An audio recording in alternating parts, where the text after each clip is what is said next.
Telangana assembly సమావేశాల్లో గందరగోళ వాతావరణం నెలకొంది. నిన్న అసెంబ్లీ సమావేశాల్లో భాగంగా సీఎం రేవంత్ రెడ్డి మాట్లాడుతూ కేటీఆర్ వెనకాల ఉన్న అక్కలు మోసం చేశారని, గతంలో నన్ను మోసం చేసే ఇప్పుడు మీ వెనక కూర్చున్నారని మాజీ మంత్రి మహేశ్వరం ఎమ్మెల్యే సబితా ఇంద్రారెడ్డిని ఉద్దేశించి అన్నారు.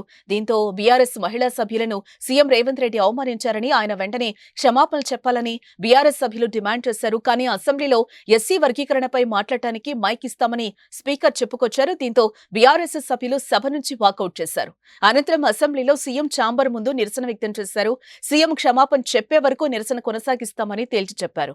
దీంతో మార్షల్స్ రంగంలోకి దిగి బీఆర్ఎస్ సభ్యులను అసెంబ్లీ నుంచి బయటకు పంపించారు. దీంతో అసెంబ్లీ ముందు రోడ్డుపై బైఠాయించిన ఎమ్మెల్యేలు కాంగ్రెస్ ప్రభుత్వానికి వ్యతిరేకంగా నినాదాలు చేశారు. దీంతో రంగంలోకి దిగిన పోలీసులు బీఆర్ఎస్ ఎమ్మెల్యేలను అరెస్టు చేసి స్థానిక పోలీస్ స్టేషన్ కు తరలించారు.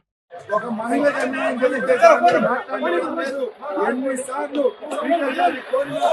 మైక్ లేకుండా ప్రజాస్వామ్యాన్ని గొంతు వస్తూ ఉన్నారు. తెలంగాణ శాసనసభ ప్రజాస్వామ్యం తెలంగాణ ఉద్యమంలో లేనప్పుడు కూడా